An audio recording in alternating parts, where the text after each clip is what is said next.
El tema que vamos a tratar es la política espacial como eje estructurador de desarrollo en Colombia. Y hay que mencionar que la política espacial en Colombia ha sido desarrollada mediante los documentos COMPES, y estos en sí son una hoja de ruta para hacer la política pública. Estas hojas de ruta en materia espacial han sido el COMPES 1421 de 1977, el 3579 del 2009 y el 3683 de 2010. Ahora tenemos un COMPES que es el 3983 de 2020. Es un COMPES que es relativamente nuevo, es del 14 de enero de esta anualidad, y esto ha sido muy concordante con lineamientos internacionales, tales como son las decisiones de la Comunidad Andina de Naciones. Las decisiones andinas fueron entonces la 654, modificada por la 724 y por la 715, así como por la decisión 672. También se trató la decisión 707, y en esta se trataron dos temas principales. El primero, respecto de la decisión 654, el marco regulatorio para la utilización comercial del recurso órbita espectro de los países miembros. Y respecto de la decisión 707, el registro andino para la autorización de satélites con cobertura sobre territorio de los países miembros de la Comunidad Andina. Ahora bien, la política espacial en Colombia ha tenido una gran evolución, y puede señalarse que se comenzó con el COMPES 1421 de 1977, en donde se señaló la importancia de adquirir un satélite colombiano con la finalidad de transmitir comunicaciones domésticas. A su turno estuvo el COMPES 3579 del 2009, en donde se establecieron los lineamientos para la implementación de la tecnología espacial para ampliar la cobertura de las telecomunicaciones, y el 3683 de 2010, que fue un gran avance, toda vez que hizo los lineamientos para la formulación del Programa Nacional de Observación de la Tierra, que incluyó el desarrollo de un programa satelital colombiano en donde se busca hacer una observación del territorio. ¿Con qué fines se planteaba esa observación del territorio? Con unos fines educativos, ambientales, de monitoreo del suelo, de gestión de recursos, de transporte terrestre, marítimo, aéreo e incluso hasta abordando en el sector defensa. Ahora bien, como hemos podido observar, se ha hecho una evolución en la política espacial, pero si bien es cierto, también se han presentado una serie de problemáticas que se pueden dejar observar en este COMPES 3983.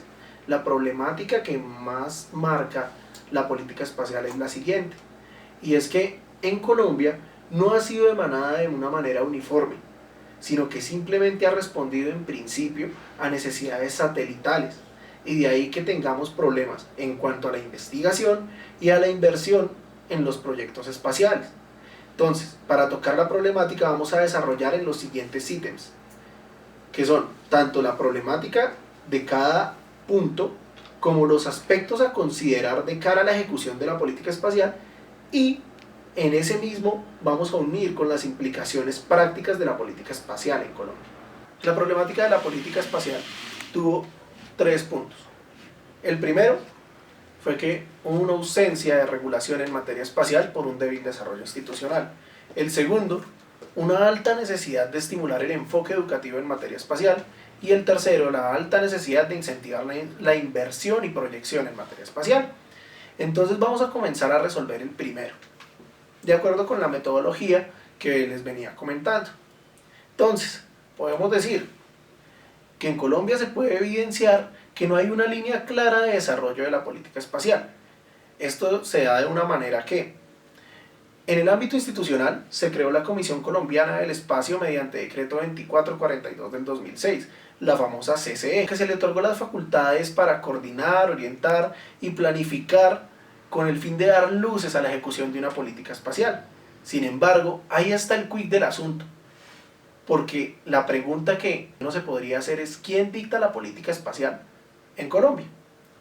Y esto quiere decir que se creó una comisión con el fin de ejecutar una política que no ha sido emanada, con criterios uniformes, o bien sea mediante una norma o una ley, o ya sea mediante actos administrativos, mediante un órgano que se dedique técnicamente a hacer esta política pública en materia espacial. Que para atacar ese débil desarrollo institucional se debe crear un ente técnico que tenga a su cargo la regulación en materia espacial, darle una potestad reglamentaria dentro de lo que diría la Corte Constitucional en la sentencia C917 de 2002, que es dentro de los parámetros de la Constitución y la ley en el tema que va a manejar dicha institución. Ahora bien, de ahí deben salir unos reglamentos, unos lineamientos, tal como pasa en materia aeronáutica cuando hablamos de los reglamentos aeronáuticos de Colombia.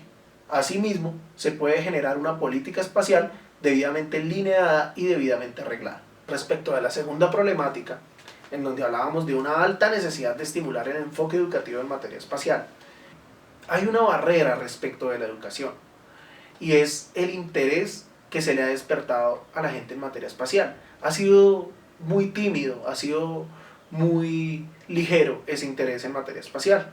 Sin embargo, si este organismo que se hubiera creado con el fin de emanar la política espacial mediante estos reglamentos, trabajar en coordinación con la Comisión Colombiana del Espacio, serían los encargados y serían unos expertos líderes en materia científica del conocimiento del espacio, llegando así a establecimientos educativos, bien sea universidades, colegios, y a todas esas personas que quieren llegar a estudiar el espacio. El tercer problema subyacente es la alta necesidad de incentivar la inversión y proyección en materia espacial.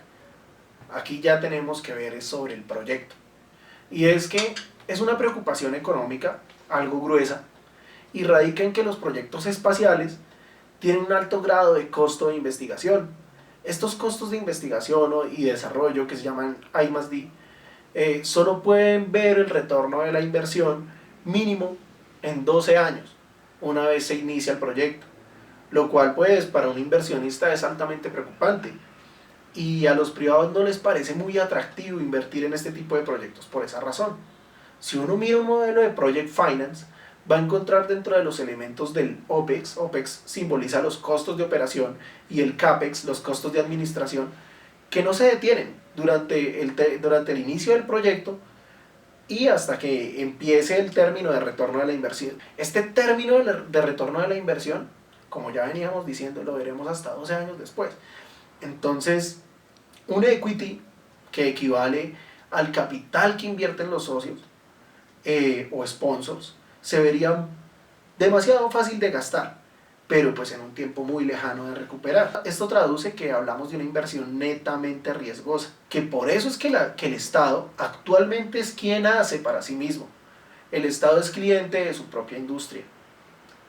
Ahora, para resolver, en mi opinión personal, considero que los inversionistas debe otorgárseles un incentivo para que ellos decidan invertir conociendo el riesgo, pues dentro de la ecuación de Sharpe se divide entre mu y sigma, donde mu es la expectativa y sigma es el riesgo.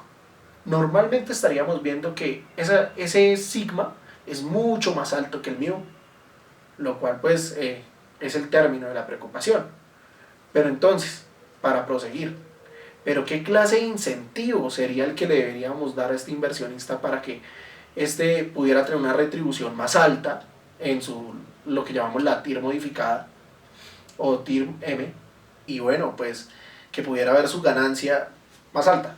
Ahora, otra cosa, si vemos que el riesgo es tan alto, que el sigma es más alto que el mu, tendríamos que ver que en la matriz de riesgo podríamos aplicarla de una mejor manera. Es decir, ¿de qué tratan las matrices de riesgo? De distribuir el riesgo a quien mejor maneje la carga del mismo. Eso quiere decir que de un panorama se podría revisar que la matriz de riesgos debe ser un poco más inclinada al manejo del riesgo que tiene el privado y que naturalmente puede él manejarlo, y ampliar un poco el riesgo en la parte pública. Y así podremos incentivar una asociación público-privada dedicada a un tema de tecnología espacial, y veríamos a su vez que podrían tener una ganancia pues más alta. Eso es lo que hay que dejar de plano. Digamos que los recursos en materia espacial son muy altos, los recursos, el costo de una inversión. Una vez analizadas las problemáticas y habiendo visto sus implicaciones y cómo podríamos desde un aporte personal contribuir a la solución de dichas problemáticas, podemos observar que la tecnología espacial tiene una aplicación muy amplia en un país, no solo en actividades relacionadas con la seguridad del Estado, sino en materia de telecomunicaciones, en la planificación de ciudades, en el principio de seguridad en materia de transporte, es decir, en todos los modos, tales como es el terrestre, el marítimo, el aéreo, en la explotación de recursos naturales. ¿Por qué no decir incluso que esta tecnología ha generado una mayor visión que permite el desarrollo de los países de una manera más planificada y eficiente? Que al revisar el COMPES 3983 de 2020, encontramos que fue una nueva guía que da una ampliación a lo que es la política espacial actualmente. Así termino mi ponencia y agradezco a ustedes por haberme escuchado. Muchas gracias.